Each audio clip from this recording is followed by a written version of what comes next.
ఆచారములా వ్యాపించి చెడిపోతుంది అన్యాయములా ఆచారములా వ్యాపించి చెడిపోతుంది ఎన్నికలేని పాపిని నేగోర పాపిని ఎన్నికలేని పాపిని నేగోర పాపిని నేగోర పాపిని. This cassette contains the message on how to find God's will by the Lord's servant Brother Buck Singh during the 1965 All India Holy Convocations held at Epron, Hyderabad on the evening of 6th November 1965. The message, translated into Telugu language by the Lord's servant Brother Swarnarao of Guntur and in Hindi language by the Lord's servant Brother John Paul of Ranchi.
నిన్నే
నాథా నన్ను నీవు రక్షించితివి నిన్ను పూజింతును సేవింతు నిరాశము నిన్నే నిత్యము పూజింతును సేవింతు నిరాశము సేవింతు నిరాశము సేవింతు పూజింతు నిరాశము సేవింతు సేవింతు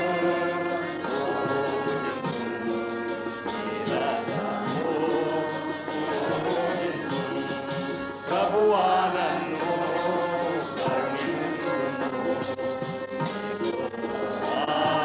పాపిని ప్రభువానన్ను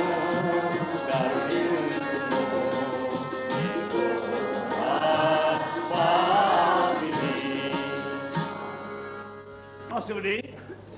Psalms 29 हम बारी बारी से भजन 29 को पढ़ेंगे। మనం మార్చి 29వ కీర్తన చదువుకున్నాం 29th Psalm 29वां bhajan 29వ Keerthana Now first King and chapter 19 अब पहला राजा और 19वां अध्याय మొదటి రాజుల గ్రంథము 19వ అధ్యాయం read verses 1 to 12 पहले पद से 12 तक हम पढ़ेंगे। మొదటి నుండి 12 వచనాలు చదువుకుందాం and now Matthew's gospel and chapter 12 अब मत्ती का सुसमाचार और 12 अध्याय మత్తయి సువార్త 12వ అధ్యాయం from the verse 46 to verse 50 46 पद से लेकर 46 నుండి 50 వచనం వరకు may our living God speak to us these few verses from his word तो हमारा जीवित परमेश्वर अपने वचन के इन थोड़े पदों से हमको बोल दे। మన జీవగల దేవుడు ఈ మనం చదివిన కొన్ని వాక్యంలో ఉండి మనతో మాట్లాడును గాక may we remind you about one more announcement the gospel of St. Matthew मत्ती का सुसमाचार పరిశుద్ధ మత్తయి సువార్త and chapter 12 और उसका 12 अध्याय 12వ అధ్యాయం and verse 48 48 पद 48వ వచనం but he answered and said unto him that told him who is my mother and who are my brother ये सुनकर उसने कहने वाले को उत्तर दिया कौन है मेरी माता और कौन है मेरे भाई అందుకైన తనతో ఈ సంగతి చెప్పిన వాని చూచి నా తల్లి ఎవరు నా సహోదరులు ఎవరు అని చెప్పాను verse 50 और 50वां पद 50వ వచనం for whosoever shall do the will of my father which in heaven the same is my brother and sister and mother क्योंकि जो कोई मेरे स्वर्गीय पिता की इच्छा पर चले वही मेरा भाई और बहन और माता है పరలోకమందు నా తండ్రి చిత్తము చొప్పున చేయవాడే నా సహోదరుడును నా సహోదరియు నా తల్లిను అనిను as believers in Lord Jesus Christ we have got many rights and privileges तो प्रभु यीशु के विश्वासी होकर हमारे लिए बड़े बड़े ये अधिकार हैं ప్రభువైన యేసుక్రీస్తు వారి యొక్క విశ్వాసంగా మనకు అనేకమైన హక్కులు ఆధిక్యతలు కలిగిన వారమై ఉంటున్నాం and one of the privileges to find and do the will of God और उनमें से जो एक बड़ा हक हमको दिया गया है वो ये कि हम प्रभु की इच्छा को जानें और उसकी इच्छा को पूरी करें ఒక ఆధిక్యత ఏమంటే దేవుని చిత్తం తెలుసుకుంటా దాన్ని చేయుట and you find once you learn that secret of finding God's will for every matter your whole life will be completely transformed तो आप देखेंगे कि जब आप इसका रहस्य पा गए कि कैसे प्रभु की इच्छा को ढूंढना और उसको पूरा करना तो आपका सारा जीवन अदल बदल हो जाएगा ఒక్కసారి ప్రతి విషయమై దేవుని చిత్తం చేయడానికి నీవు నేర్చుకున్నట్లయితే నీ యొక్క జీవితం సంపూర్ణంగా మార్చబడినగా ఉంటుంది and most of your problems and your failures and your difficulties are due to this fact you have never learned that secret तो आपके जितने जो कठिनाइयां हैं और जितनी समस्याएं हैं और जितनी मुश्किलातें हैं वो इसीलिए हैं कि आपने इस रहस्य को सीखा नहीं మీ యొక్క సమస్యలు మీ చిక్కులు అనేకమైన కష్టములకు కారణము బహుశా ప్రభు యొక్క చిత్తమును చేయడానికి నేర్చుకోకపోవడం వల్లే కలుగుతున్నవి and that's why most of you suffer a very very heavy loss you waste your time waste your money energy and your affection तो इसीलिए आप बहुत नुकसान भी उठाते हैं, आपके समय का नुकसान है, पैसे का नुकसान है, शक्ति का नुकसान है, सभी बातों का అందుకని नुकसान మీలో ఎక్కువ చాలా నష్టపడుతున్నారు. మీ యొక్క ద్రవ్యం వృధా అవుతుంది, మీ బలం వృధా అవుతుంది, మీ సమస్త కూడా వృధా చేసుకుంటున్నారు. Because you have not really learned to find and do His perfect will. इसका कारण यही है कि आपने इस बात को सीखा नहीं कि कैसे उसकी सिद्ध इच्छा को हम ढूंढें और उसको पूरी भी करें. కారణం ఏమంటే ప్రభు యొక్క పరిపూర్ణ చిత్తాన్ని తెలుసుకుని దాన్ని చేయడానికి ఇంకా నేర్చుకోలేదు. Now this is one question which is put to us as God's servants by many people everywhere. How to find or how to be sure of God's will. तो हम जो प्रभु के सेवक हैं उनको कितने ही जगहों में ये सवाल बार बार पूछा जाता है कि कैसे हम प्रभु की इच्छा को जानें और कैसे हम उसको पूरा करें. ప్రభు చిత్తమును తెలుసుకుంటూ ఎట్లు, ప్రభు చిత్త విషయమై నిశ్చిత ఎట్లా కలుగుతుంది అని ఈ ఒక ప్రశ్న దేవుని సేవకులైన అనేకులకు అనేక స్థలాలు అనేకుల వలన వేయబడుతున్నది. Even though it is such an important matter, yet we find very few have really learnt that secret.